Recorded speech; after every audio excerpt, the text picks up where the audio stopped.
चेहरा जो है पाकिस्तानी सेना के प्रमुख आसिम मुनीर या वहां के जो प्रधानमंत्री हैं शहबाज शरीफ या रक्षा मंत्री, विदेश मंत्री अपना चेहरा तो शीशे में देख सकें, एसपी सिन्हा सर, लेकिन मुझे लग रहा है कि अभी सुबह जब वो लोग उठे होंगे तो शीशे से भी अपना चेहरा वो छुपा रहे होंगे। एक रिपोर्ट में दिखा देता हूं, उसके बाद आपके पास आऊंगा कि अब क्या उनको अपना चेहरा देखने से भी डर लग रहा है या शर्म आ रही होगी। एक रिपोर्ट देख लेते हैं, उसके बाद सर देखिए सीधा तस्वीर दिखा रहा हूं आपको। ये देखिए सामने तस्वीर है जो बम नुमा किसी चीज की है और यहाँ के जो स्थानीय लोग हैं उन्होंने रात को इसे यहाँ गिरते हुए देखा है। उसी के बाद यहाँ अफरा तफरी का माहौल है। हालांकि अब आर्मी यहाँ पहुंच गई है। ये देखिए तस्वीरें देख लीजिए, आर्मी यहाँ पहुंच गई है और सभी लोगों को यहाँ से अब हटाया जा रहा है और ये पूरा रिहायशी इलाका है। अगर आप इस इलाके को समझेंगे तो यही जानकारी पुलिस को, आर्मी को यहाँ से दी गई। उसके बाद में इस एरिया को कॉर्डन ऑफ कर दिया गया है। आप देखिए किस तरीके से आर्मी ने और पुलिस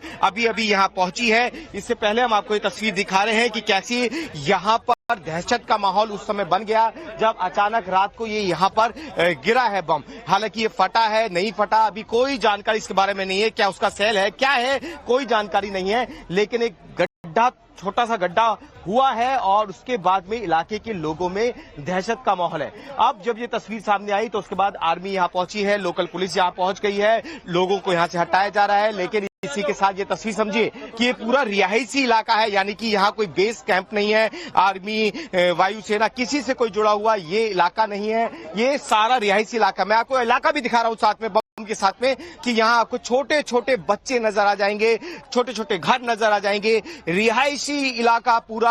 और ये रात में जिस वक्त ये लगातार ड्रोन से हमले हो रहे थे उसी वक्त ये भी यहाँ पर जलते हुए स्थिति में गिरा। उसके बाद जो आसपास के लोग हैं इनमें दहशत का माहौल बन गया और हम लोगों को जानकारी मिली, हम लोग यहाँ पहुंचे। उसके बाद आर्मी और पुलिस भी यहाँ पहुंच गई है और अब पूरे इलाके को कॉर्डन ऑफ कर दिया गया है। लेकिन सबसे बड़ी बात यह है क्या ये फटा हुआ ब्लास्ट का है या उस ब्लास्ट के बाद का कुछ हिस्सा है, अब ये जांचने की बात होगी और इसी के लिए सबको यहाँ से हटाया जा रहा है। इस वक्त की और बड़ी खबर आपको बता दें जैसलमेर से। जैसलमेर में कंप्लीट शटडाउन और ब्लैकआउट शाम 6 बजे से रहेगा। शाम 6 बजे से जैसलमेर में कंप्लीट शटडाउन, यानी कि बाजार, दुकानें, सब कुछ, ट्रांसपोर्टेशन सब कुछ बंद रहेगा। और दूसरी तरफ ब्लैकआउट की घोषणा की गई है क्योंकि जैसलमेर, जैसा कि मैं आपको लगातार बता रहा हूं कि बॉर्डर से सटा हुआ इलाका है, ये बहुत करीब है पाकिस्तान के।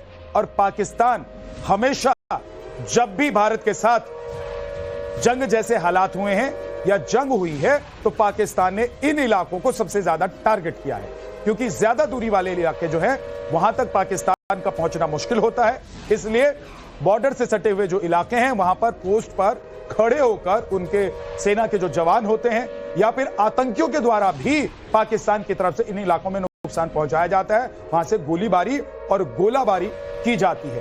ये पाकिस्तान की तरफ से ना हो, उससे बचाया जा सके, सुरक्षित रखा जा सके, इसलिए कंप्लीट ब्लैकआउट रखा गया है।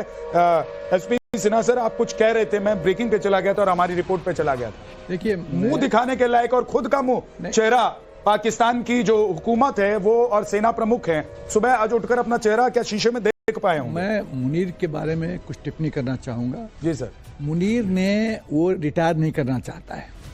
मुनीर ने सोचा कि जानता है कि उसके खिलाफ फ्रस्ट्रेशन हो रहा है रैंक एंड फाइल में, तो बेस्ट जो यूनिफाइंग फैक्टर होता है कि वॉर लाइक सिचुएशन कर दो ताकि पूरा देश उसके पीछे खड़ा हो जाए। तो आतंक फैलाओ तो मोदी जी तो चुप नहीं रहने वाले हैं, कुछ ना कुछ रिटेलिएट करेंगे तो पूरा देश उसके पीछे खड़ा हो जाएगा कि ठीक है हम पाकिस्तान के सेना के साथ हैं। लेकिन सब उसका एक और उसका प्लान था कि हम कू करें और डिक्टेटर बन जाएं। जियाउल हक बन सकता है, मुशर्रफ बन सकता है। सर, एक बहुत अच्छी बात आपने कही कि मोदी जी अगर कहेंगे कि सीमा पर चलना है तो पूरा देश उनके पीछे सीमा पर चला जाएगा। और आसिम मुनीर अगर कहेंगे कि हमको भारत पर हमला करना है तो पूरा देश आसिम मुनीर के पीछे पड़ जाएगा कि भैया सत्ता छोड़ो, सेना की अध्यक्ष की कुर्सी छोड़ो और हमें जीने दो, हमें रहने दो, हम अमन चाहते हैं, शांति चाहते हैं और कम से कम भारत जैसे मुल्क से जो हमारा पड़ोसी है, जो हमारा बाप लगता है रिश्ते में, जो जिससे हम पैदा हुए हैं, उससे कम पंगा नहीं लो। पाकिस्तान के आवाम के जो नॉर्मल जनता है वो मुनीर से बहुत दुखी है। वो जानती है कि ये मरवाएगा। अपने परिवार को तो बाहर भेज दिया, खुद तो बंकर में छुपा है। कोई कुछ इन्फॉर्मेशन है कि ये टर्की भाग गया है, तो एक इन्फॉर्मेशन है उसको जेल किया जाएगा, पता नहीं क्या सच है। लेकिन सवाल ये है कि परिवार को तो बाहर भेज दिया, तुम अपने बंकर में छिपो हो, परिवार को बाहर भेज दिया और आम जनता को मोदी जी का गुस्सा फेस करने के लिए छोड़ दिए, मरने के लिए छोड़ दिए। इसीलिए तो मास रेजिग्नेशन हो रहा है, इसीलिए तो लोग लड़ने से डर रहे हैं। उनको पता है ये तो बच जाएगा, हम मर जाएंगे, हमारी पत्नियां बेवा हो जाएंगी। तो सवाल ये पैदा होता है, ये आदमी पाकिस्तान के लिए अभिशाप है, खतरा है।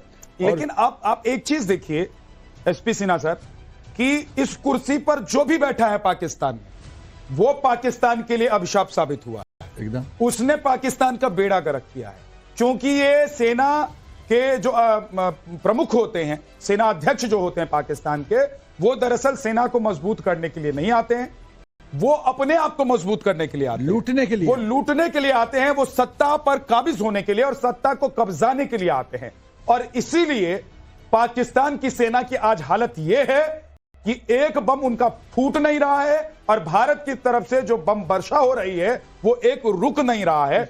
और सर राजन सर, मैं ये भी समझना चाहता हूं और मैं चाहता हूं कि अभी आप समझाएं हमारे दर्शकों को भी कि अगले कुछ घंटे पाकिस्तान के लिए कितनी चुनौतीपूर्ण रहने वाले हैं और हमारी स्ट्रेटेजी क्या होनी चाहिए, क्या हो सकती है, कौन कौन से वो इलाके हैं जहां पर आईएसआई के ऑफिसेस, आतंकियों के हेडक्वार्टर्स या कैंप, और साथ ही साथ अब डी कंपनी का भी नाम आ गया, तो डी कंपनी को निशाना बनाना है। देखिए विद्यानाथ जी, बहुत जरूरी है, जैसे मैंने आपको बताया कि अभी पाकिस्तान का एक तो कराची का मैंने आपको जिक्र किया था, दूसरा पाकिस्तान का जो मिलिट्री हेडक्वार्टर है वो है रावलपिंडी में, और आईएसआई का भी हेडक्वार्टर रावलपिंडी में। जी सर। तो ये एक बहुत अच्छा टारगेट रहेगा। हाँ। अगर भारत इसको डिसाइड करता है कि यहाँ पे देखिए, भारत के पास आज जो मिसाइल सिस्टम है, इस पृथ्वी का मिसाइल का एग्जाम्पल में, अगर उसके लिए रावलपिंडी जाने की जरूरत नहीं है,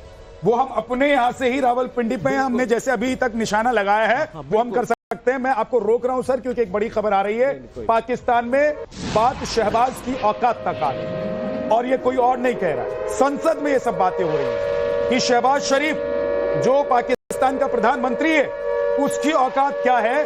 वो संसद में शहबाज की औकात दिखाने वाला कोई और नहीं, उनके ही सांसद हैं।